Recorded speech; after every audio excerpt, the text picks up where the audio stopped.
Hey there! Today we're going to look at how to add an admin on a Facebook page. So let's get started. First, open the Facebook app on your mobile device and tap the menu button at the bottom right of the screen. From there, tap on your profile and switch to the Facebook page where you want to add an admin. Next, tap on the menu button again at the bottom right. Then open Settings. In the search bar, type Page Access and tap on it once it appears. Now, tap on Add New at the top right.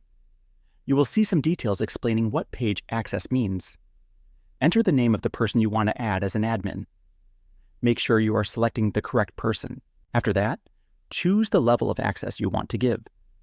If you select full control, keep in mind they will have the ability to remove you or delete the page, so proceed with caution. Finally, enter your profile password to confirm the changes. An invitation will be sent to the selected person, and they will have 31 days to accept it. And that wraps it up. Appreciate you watching. See you in the next one.